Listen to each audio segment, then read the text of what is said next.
Now turn to Section 1. Section 1. First you have some time to look at questions 1 to 10. Good afternoon, everyone. Today I am going to tell you about the research I have been conducting into the history of soap. While you may be able to find some information on the origins of soap, it is not a substance which has excited a great deal of study so far.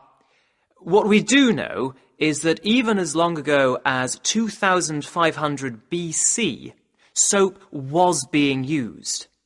Of course, initially it was only ever used on clothing rather than the body itself. In fact, although soap has existed for so many years, the use of soap for personal hygiene was unheard of until fairly recently, and is considered to be a relatively modern notion.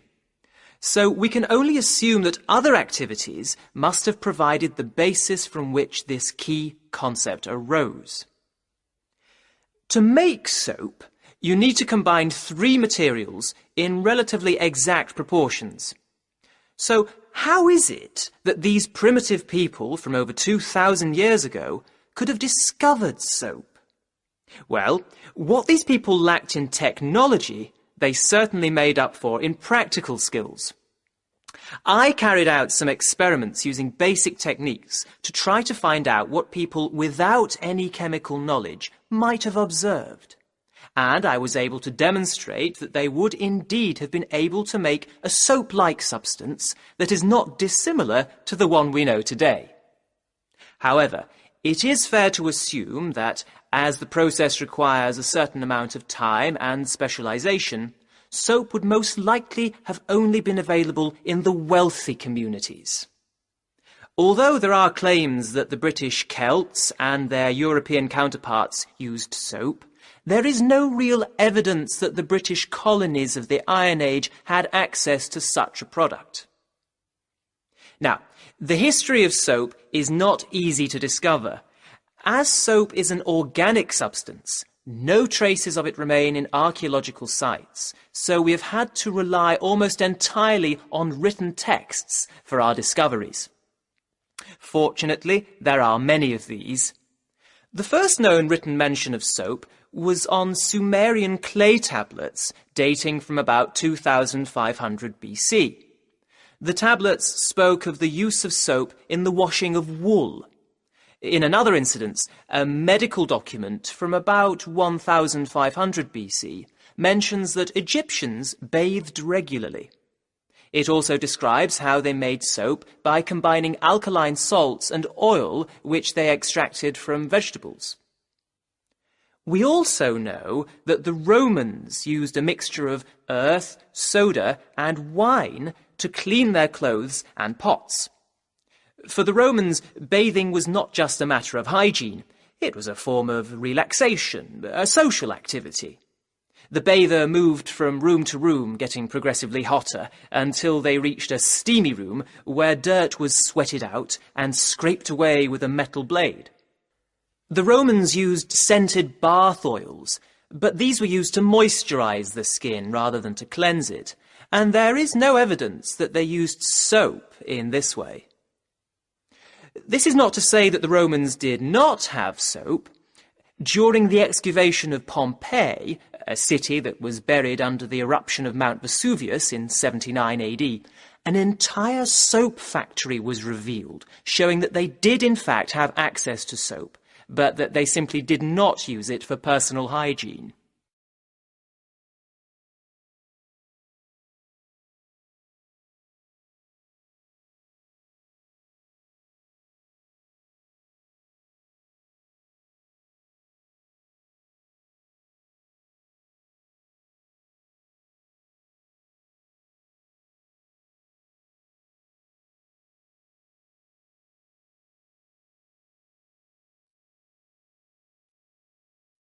Now turn to Section 2.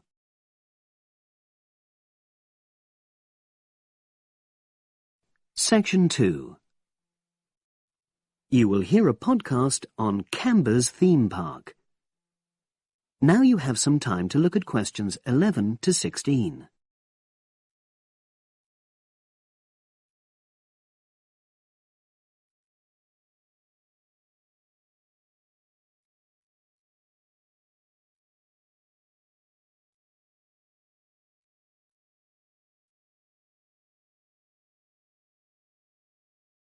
Now listen and answer questions 11 to 16. Welcome to Cambers Park Podcast. In the next few minutes, I'll tell you a little about the park and the amazing things we have to offer. We like to think that Cambers offers more than other theme parks. Like them, we have a variety of exciting rides for people of all ages, but Cambers also places strong emphasis on the educational experience for its visitors.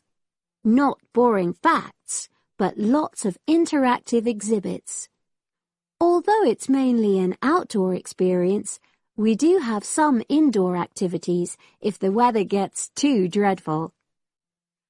The park's got a lovely, well-established feel, set in 80 acres of beautiful countryside, about 3 miles south of the tourist resort of Dulchester. The park was set up in 1997 by the Camber family, but then taken over by new owners in 2004, who have maintained the original vision of the Cambers.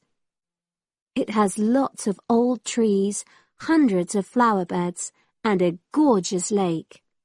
Cambers has over 45 different rides, exhibits, and arcades. All but one of these is free once you've paid your entrance fee. We charge a small fee for our newest ride to reduce the length of the queues. You don't pay anything for parking. A family ticket for a family of 4 works out at about £8 per person, which is amazing value. Full details of current prices are shown on our website, along with full details of rides, etc., and directions for getting to us. We also have a number of special offers. For example, if you live locally, why not join our Adventurers Club, which entitles you to 50% off ticket prices all year round, and a special lane for all rides and exhibits, which means you don't have to wait to get into any part of the park. See the Offers tab on the website. We've recently added a number of new exhibits to the park, and we're particularly proud of our Future Farm Zone, which houses over 20 different species of animals, from chipmunks to dairy cows. The emphasis is on getting near to the animals. All of them can be petted, and you can buy food for feeding the animals. Many of our younger visitors say that this is the high point of their visit. And speaking of food, don't let the animals have all the fun. We have a total of 7 different catering outlets on the site. We're open 10 to 5:30 all year round, and cold drinks and snacks can be bought at any time during opening hours. And hot food is available most of the day in the Hungry Horse Cafe from 11 until 5, just half an hour before closing time. Now you have some time to look at questions 17 to 20.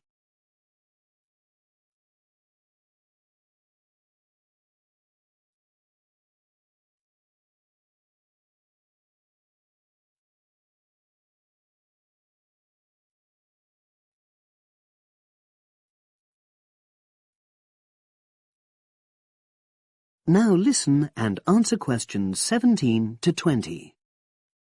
Now we want all our visitors to have an exciting time when they come to the park, but our first priority must be safety. Parents and guardians know their children's behavior and capabilities, but here at the park we have set certain conditions for each of the rides to ensure that all visitors get the maximum enjoyment out of the experience and feel secure at all times. There are 4 major rides at the park. Our newest ride is the River Adventure, which is designed to reproduce the experience of whitewater rafting. No amount of protective clothing would make any difference, so only go on this ride if you're prepared to get wet. Children under 8 can go on this ride, but all under 16s must have an adult with them. Not all of our rides are designed for thrills and spills. Our Jungle Gym roller coaster is a gentler version of the classic Loop-the-Loop, specially created for whole family enjoyment, from the smallest children to elderly grandparents, suitable for all levels of disability and health conditions. Carriages have comfortable seating for up to 8 people with safety belts for each passenger, which must be worn at all times. Sit back and enjoy the scenery. One of the best established and most popular of Canberra's rides is the massive swoop slide. Whiz down the polished vertical slide 9 meters in height and scream to your heart's content. There are no age or height restrictions. Be careful though, you must have on long trousers so you won't get any speed burns. And then there's the famous Zip Go-Kart Stadium with 16 karts, 8 for single drivers and 8 for kids preferring to ride along with mum, dad or carer. Take part in high-speed races in our specially designed Formula One style karts, but no bumping other karts, please. All riders must be above 1.2 meters because they have to be able to reach the pedals, even in the shared karts. Full details of all safety features are available on our website at www.canberraspark.com. So come and make a day of it at Canberra's theme park.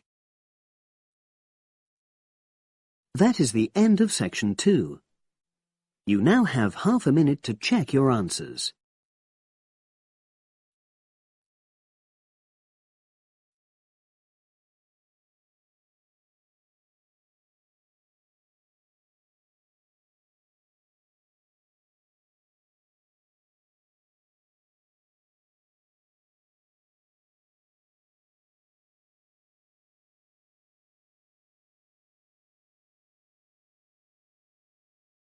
Listening section 3.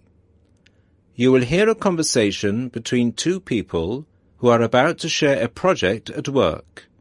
Look at questions 21 to 30.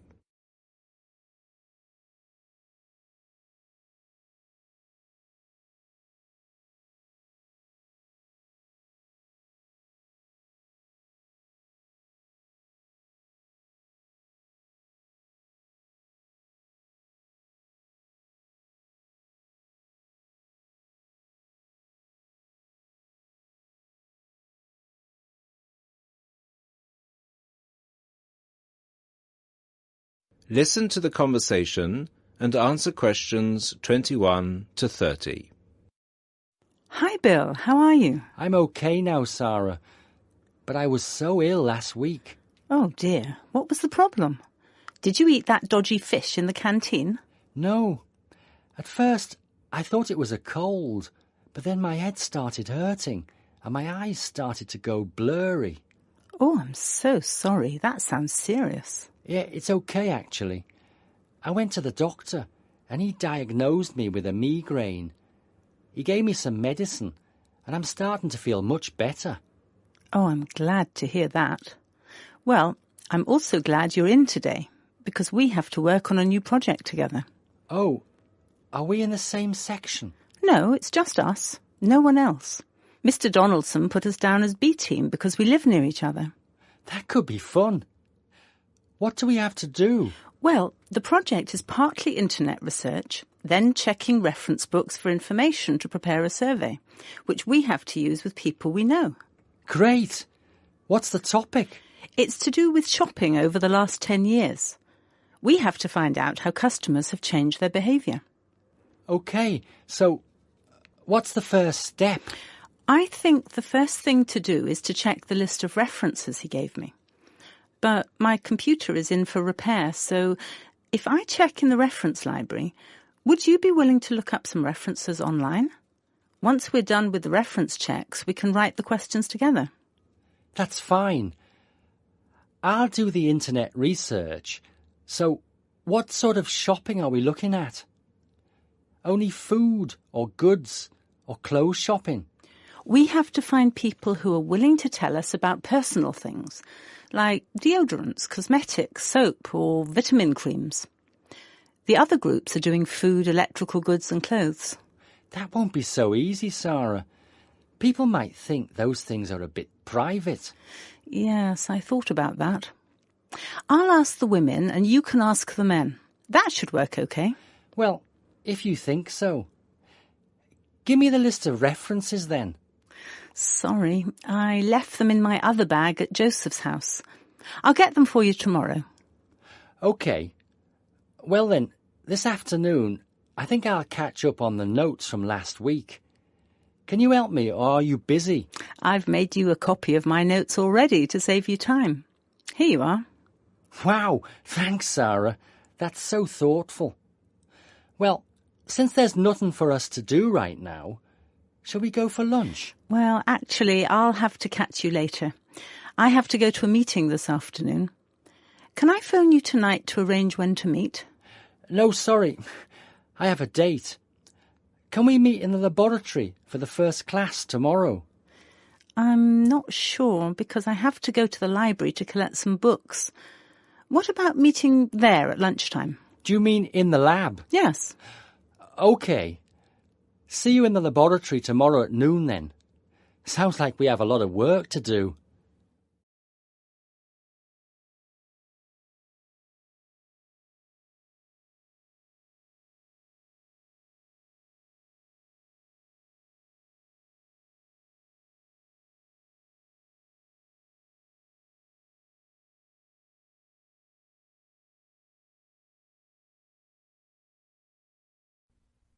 Section 4. You will hear a lecture about wind energy. First, you have some time to look at questions 31 to 33 on page 8.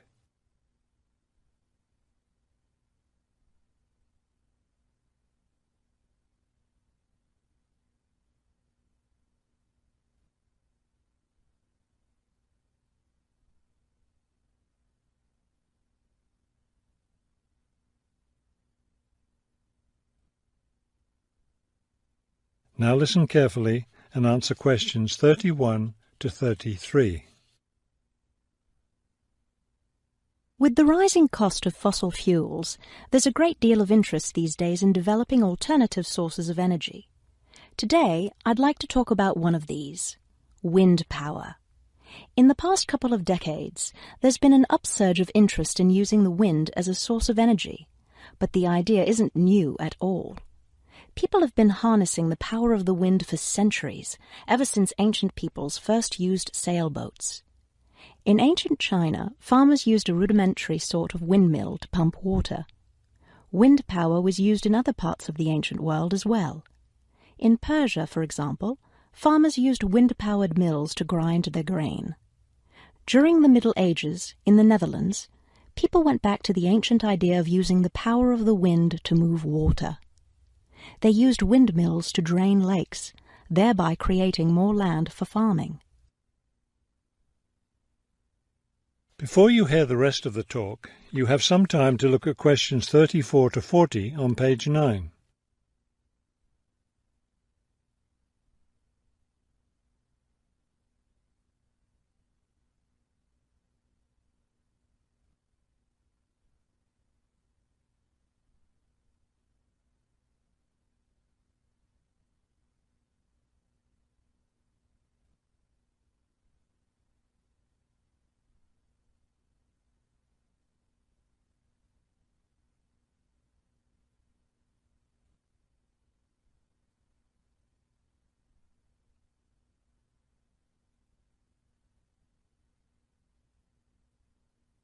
Now listen carefully and answer questions 34 to 40. At present, people around the world are using the wind to generate electricity, some old methods, some new. Is this the solution to our modern energy problems? Well, as with anything, there are both advantages and disadvantages to using wind power. Let's take a look at some of the reasons to use wind power. One of the biggest problems with using fuels, such as oil and coal, is pollution. Wind power, on the other hand, is clean. It causes no pollution and therefore doesn't contribute to global warming. Another great advantage of wind power is that it's a renewable resource. Oil and coal reserves are limited, but will never run out of wind. Economics is another reason to use wind power.